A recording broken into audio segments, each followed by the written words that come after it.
next question is actually very interesting, and it comes from a frontline health worker. The question is about the use of masks. Right now is mandatory for it to fit properly around the face. The beard must be almost fully shaven. Now, for brothers who are observing the sunnah of beards while working in hospitals right now, how can they deal with this? The thing is, the hospitals are currently asking all staff to shave their beards at this time to reduce any risk. And the Sikh community has actually indicated that in their faith, it's actually mandatory. However, with it being a sunnah in Islam. Okay. As you know, the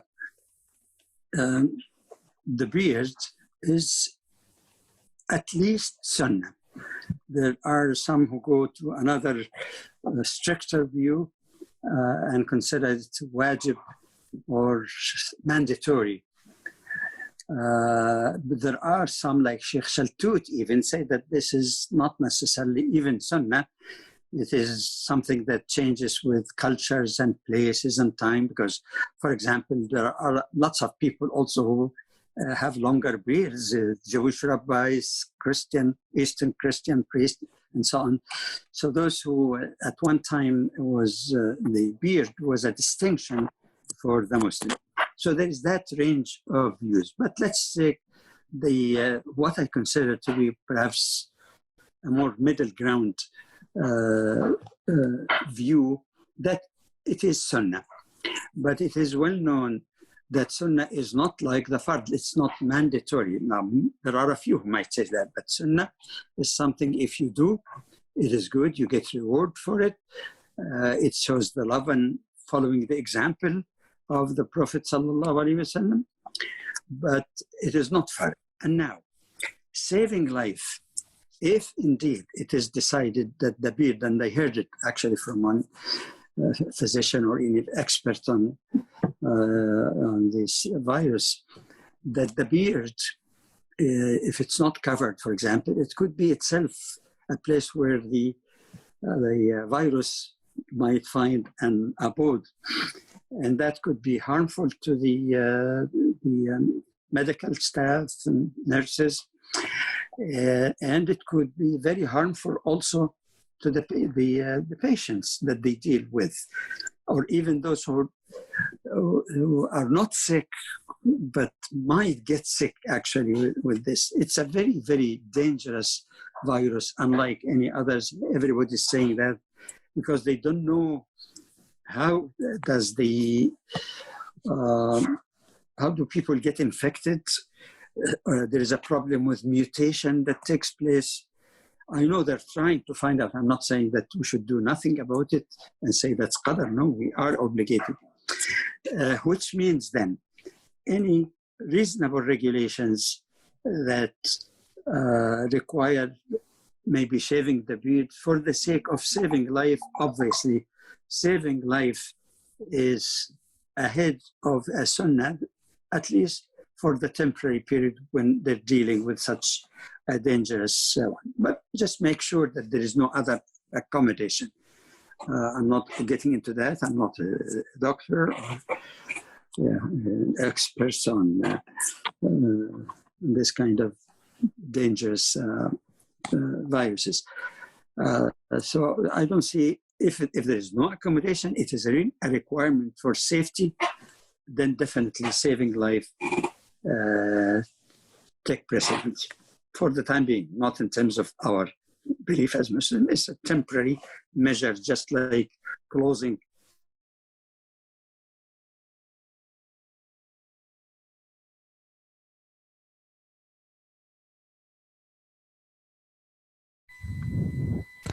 Okay, je vais passer à la traduction de manière concise.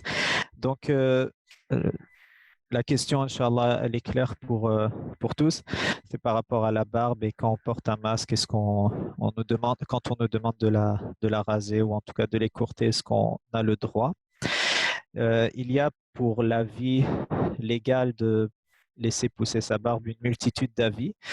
Et si j'ai bien retenu l'avis du cher Jamal, c'est que c'est davantage une sunna. Et donc, si on met cette action et on la met face à conserver la santé, voire la survie des gens, c'est clair que ça va l'emporter. C'est clair que devant un règlement raisonnable, des mesures de santé prennent le dessus sur une sunna.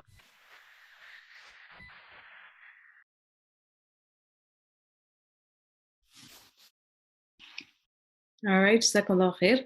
I think we've just lost Dr. Jamal his connection. So I think what we'll do next is maybe move on to Brother Ali Asaf's session until we kind of get him back on board, if that's possible. So Brother Ali Asaf, not sure if you are on. Okay, I'm just going to do quick introductions here. So Brother Ali Asaf is going to explore individual spending and access to government resources. Brother Ali Asaf is a MAC Board of Director Vice Chairman, and he is also a Senior Advisor at Enbridge. Alors, notre prochaine session du frère Ali Asaf explorera les dépenses individuelles et l'accès aux ressources gouvernementales. Notre frère Ali Asaf est le vice-président du conseil d'administration de MAC et il est aussi conseiller principal à Enbridge. Alors, it looks like, alhamdulillah, Dr. Jamal Badawi is back online with us. We have a question actually from the audience for him, and it's, can we do prayer when the prayer is on the TV? This is the Jumu'ah prayer. So, est-ce qu'on peut faire la prière quand il y a la prière de Jumu'ah à la télévision? Okay. I'll give you a very brief answer to accommodate other questions because I happen to have been participating both in the Fiqh Council of North America, and almost we have close to 4 days with the European Council of Fatwa and Research that we were extended discussion on that. But the conclusion actually we came to that, I'm just giving you straight. No, you cannot have Jum'ah just by watching TV. There are a number of reasons that it has been given for that. And also there is no need for that takalluf, because if one cannot pray Jum'ah for a good reason and fear for one's life, in the hadith also is one reason why people may miss Jum'ah, but you can pray at home. However, there is nothing wrong if, as many organizations do, there is nothing wrong that the imams of various masjids, since all masjids are closed now because of the severity of and speed of spread of the virus, that they make some kind of reflection or lessons, but not at the exact time of Jum'ah. It is preferable so that people might misinterpret that this is Jum'ah. In our area, for example, the Imam gives some daily reflection at 7 p.m. That would be a safer way, but to pray as a Jum'ah, no. You can listen to maw'azah or reminders, but then you can pray Jama'ah at home. Whoever in the household they can pray, not Jum'ah, Zuhr for that. Because it's either Jum'ah or Zuhr. If you can't make it Jum'ah, then you pray Zuhr. There is a lot more articulation, but I'm just trying to deal with something we discussed for several hours for each of these issues. It cannot be made Jum'ah. Karamakumullah. Pour donc de manière très concise, est-ce qu'on peut prier le Jumu'ah derrière une personne, par exemple en live? Et la réponse est non. On ne prie pas à travers un écran, mais on peut prier en famille.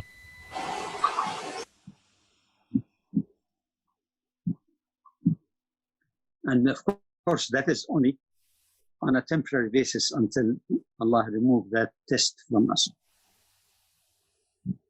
Not to do it regularly. It's only contingencies like this. Et oui, cet avis de prier ensemble à la maison, c'est dans les conditions que nous vivons, ce n'est pas une règle générale.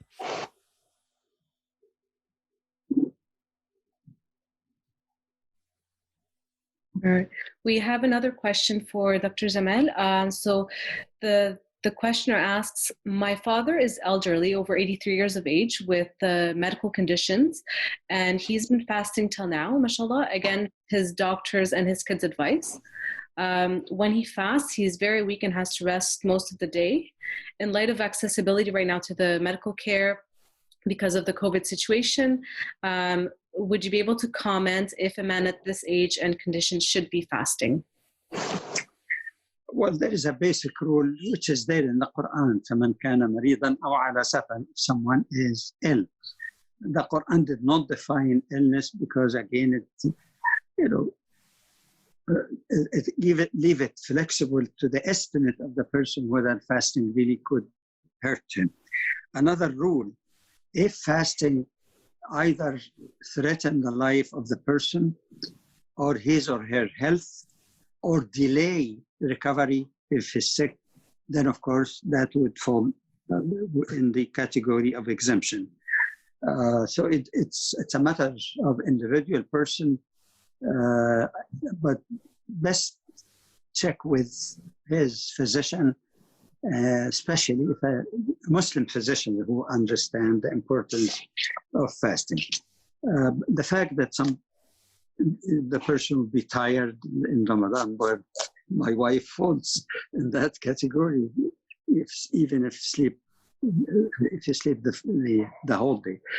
So the answer really is within the rule which is mentioned in the Quran and the Hadith of the Prophet sallallahu alaihi wasallam, taysir, to make things tolerable to people. ما جعل عليكم في الدين من حرج. Allah did not want to put us in excessive difficulty.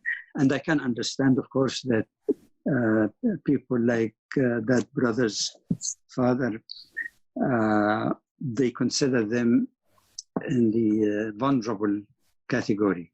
So age is one, especially if they say above 65 or 60. Now we're talking about over 80.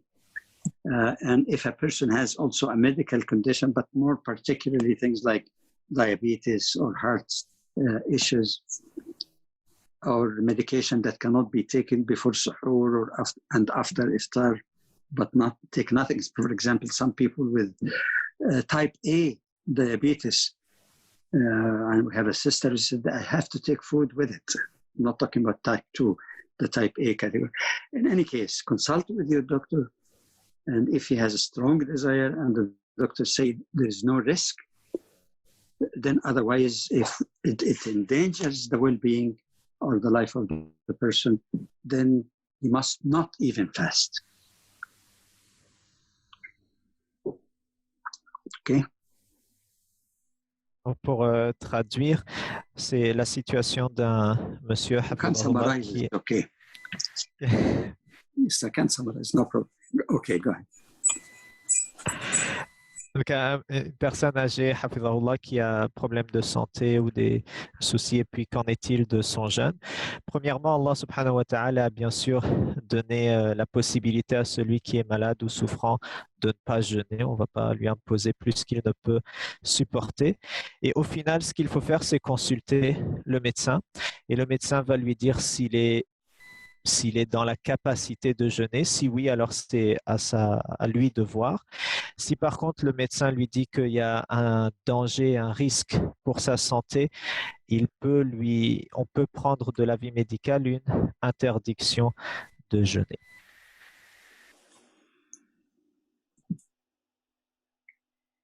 Okay, merci. So we have just one last question here for Dr. Jamal Badawi.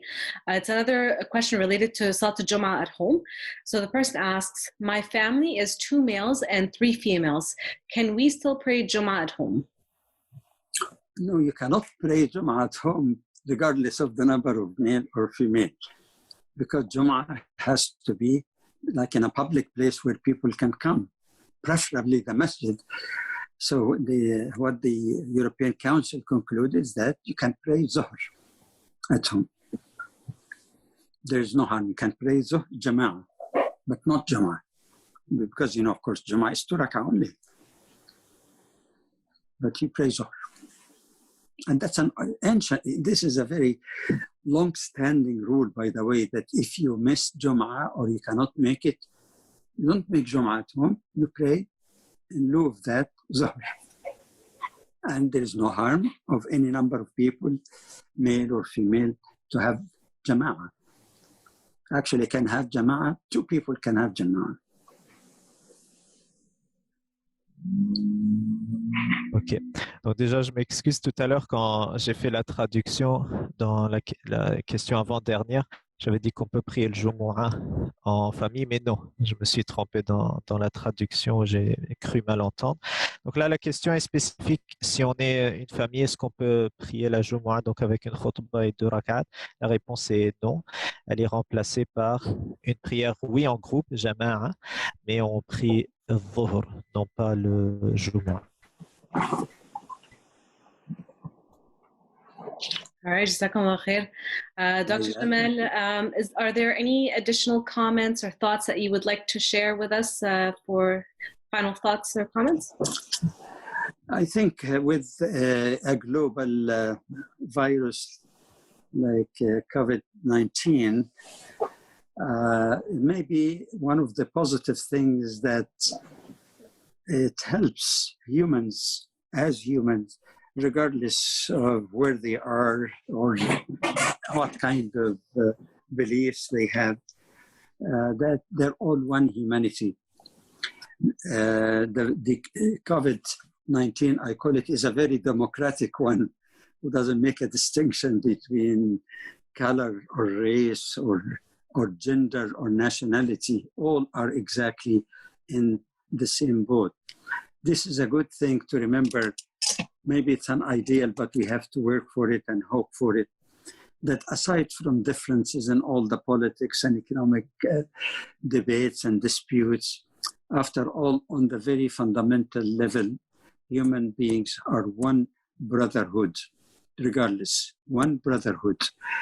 And maybe if there is some agreement on basic values that are not unique to Islam, but Islam put it very clearly, the concept of human brotherhood, justice, correcting injustices, pursue peace, and also in dealing with non-Muslims, as the Quran is very clear in Surah Al-Mujadila, لا ينهاكم الله عن الذين لم يقاتلوكم في الدين ولم يخرجوكم من دياركم أن تبروهم وتقسطوا إليهم. Allah does not forbid you, meaning all Muslims, with respect to those, anyone, those, it's open, who are not fighting you because of your faith or driving you out of your home, that you should deal with them justly and compassionately.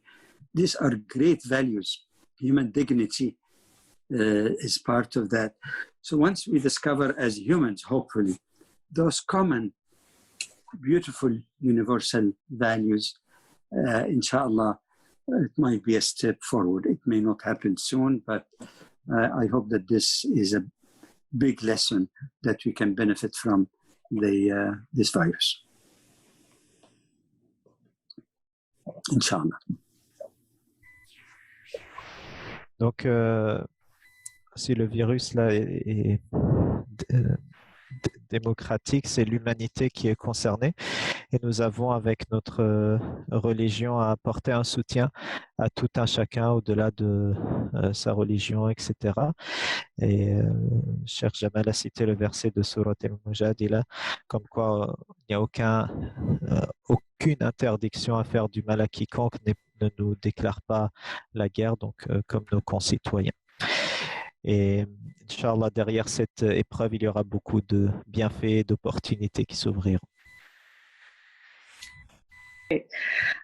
So I want to maybe take one last question, actually aimed now at Sheikh Jamal Badawi. So I'm just gonna...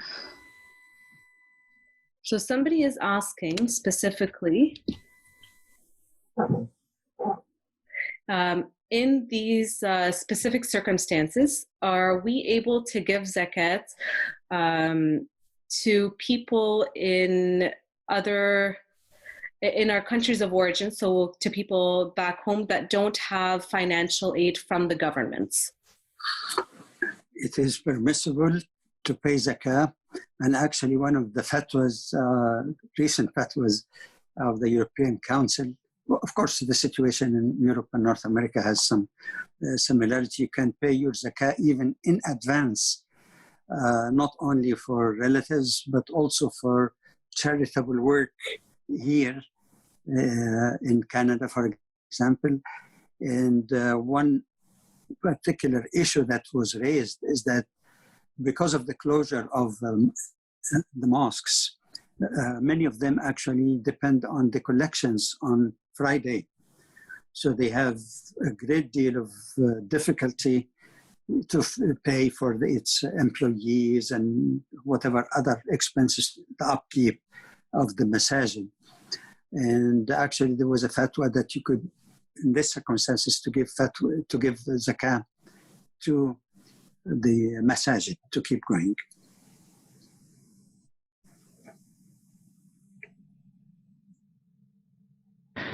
Oui, donc concernant la zakat, pour la réponse, oui, on peut la donner même en avance, même à des lieux comme les mosquées ou les centres communautaires qui dépendent des dons pour pouvoir survivre et puis payer tous ceux qui ont des responsabilités dans ces lieux-là. All right, Jazakallah khair. So I think this kind of brings us to an end to our session. First, I really want to, thank our guests, our speakers from the bottom of our hearts, because you've taken the time to be able to provide all of these benefits and to be able to answer the questions of the public. So may Allah subhanahu wa ta'ala grant you many blessings in this life and in the next, inshallah. And thank you everyone for listening in, and we hope that you tune in next week, inshallah. May this have been a benefit to you in this life also in the next. Merci à tous pour votre écoute, et nous espérons que vous connecterez la semaine prochaine, inshallah. Just a couple of announcements for some of the things that are actually happening. So alhamdulillah, we have MAC has been engaged in several campaigns. Number one is the blood drive. So we encourage people to donate blood. You can go to donate.ca or blood.ca to be able to donate blood. There is a shortage at this time because a lot of people have been canceling their appointments. There's also the food share campaign, and we have several e-learning programs. So you can learn about these programs by visiting macnet.ca and by subscribing to get up-to-date and current information. The other thing that's happening tomorrow is actually a webinar with the Mayor of Toronto, and it will happen tomorrow at 8 Eastern time, inshallah. So we hope that you sign up and that you are able to tune in. Again, all the information is found at macnet.ca. Thank you so much, Jazakallah khair, everyone, and we hope that this was of benefit to everyone.